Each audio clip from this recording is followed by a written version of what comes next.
Okay, so we just finished up problem 1 for week 6, and now we should look into the second one, and it's kind of a Mythbusters problem. It's can you run your fridge for a week on your Prius? Now,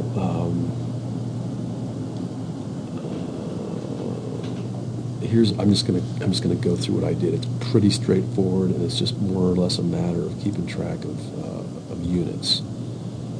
So I'm gonna close that, save it, fine. Close that too. Close that. Don't need this so much.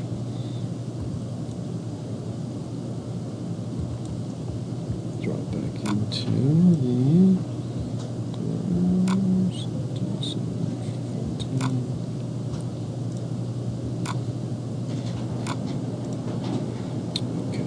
Here is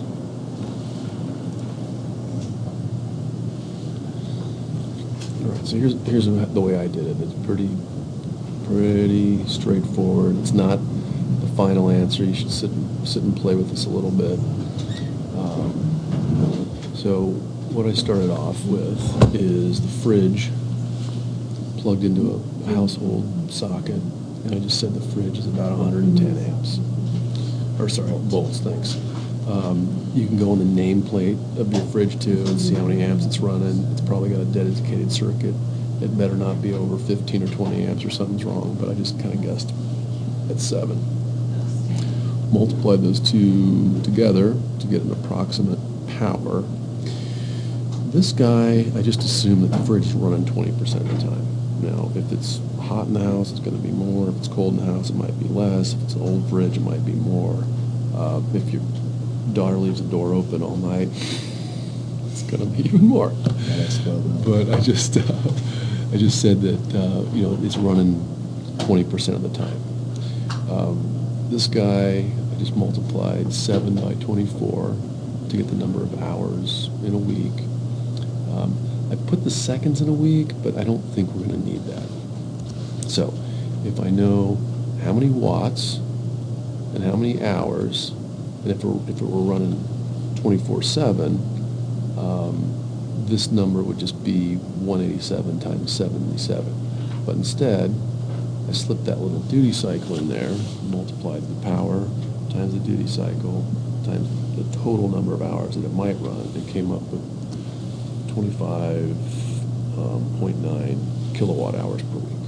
So there it is. Now, the question, if we go back to the original question,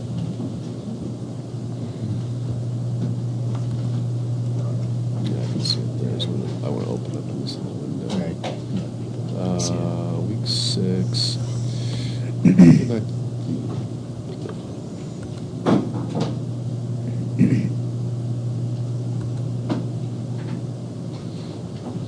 question starts talking about BTUs, so how many BTUs there are in a gallon of gasoline, and we're looking to see whether the Prius with 10 gallons can run the thing or not. So put a little conversion in here, and there are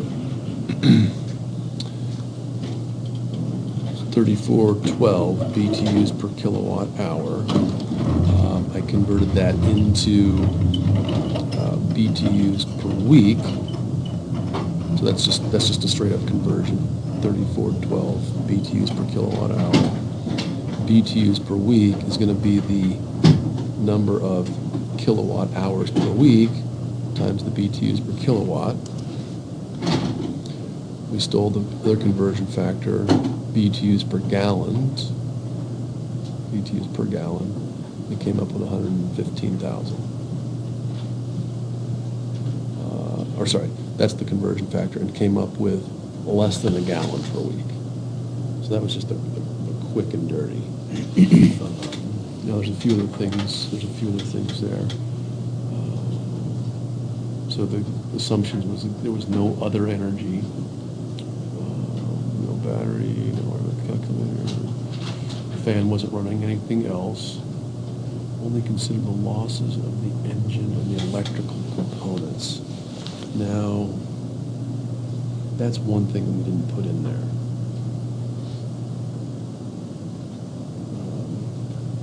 I didn't put any efficiency on the motor.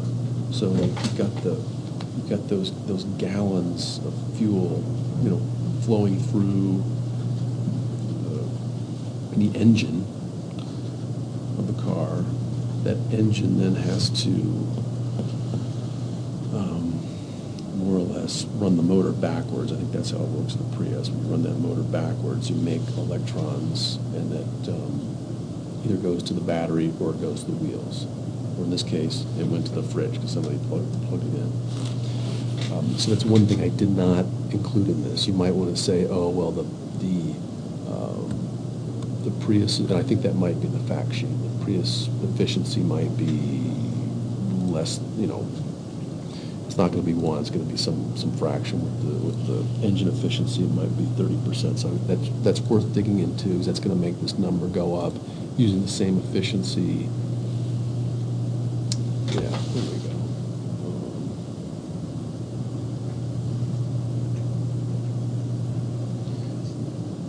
Josh and I are just looking at the Prius system, and there's no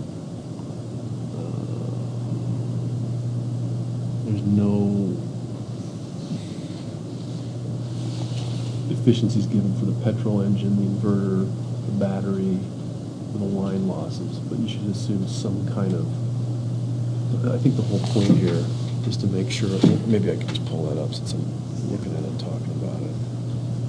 Where'd you get that? That was in Resources 6. Prius Power Path, traced in purple JPEG. And then there's also the refrigerator power data. Nice, okay.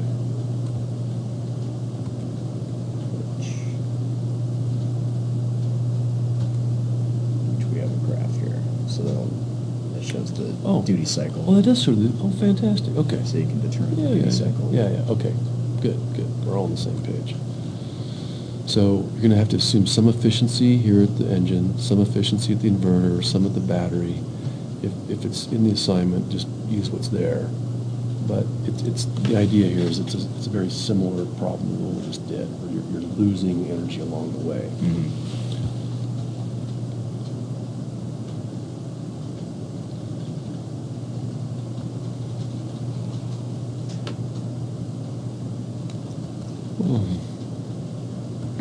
So would we be assuming we wouldn't be wanting to assume like the efficiency of the engine as if it was the efficiency of an engine in a car to the power to the wheels? Well, because that's pretty low efficiency. That's something along the lines of like 10%. Yeah, correct? that's right. Yeah, I think you just got to assume the efficiency of the engine, and I don't see it given, but it might be as high as 40%. Just straight up car no efficiency. Mm-hmm. And then I'm looking at this fridge data, and the duty cycle looks like, well, there's no numbers here, but the duty cycle looks like it might be closer to 30 or 40% versus my 20.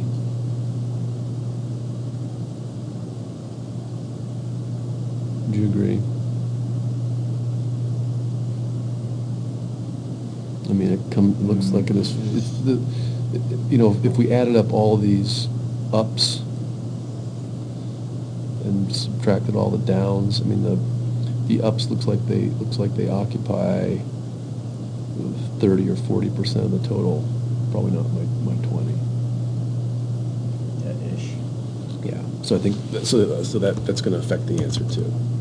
So obviously, if the duty cycle goes up, let's just say to 0.4, we just burn twice the gasoline.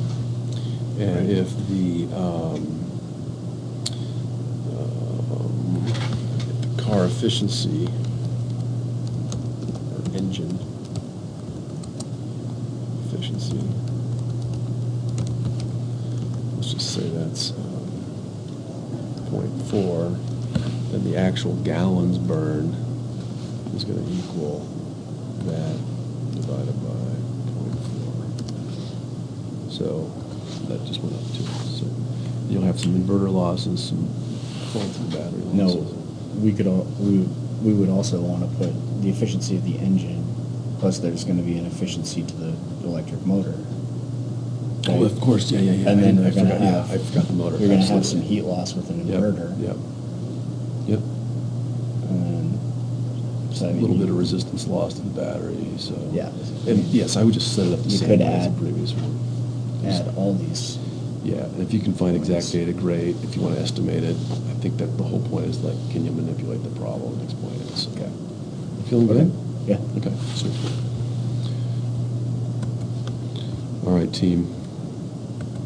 Nice hanging out with you. Jay, Chris, watch the video, and rock this course. See ya.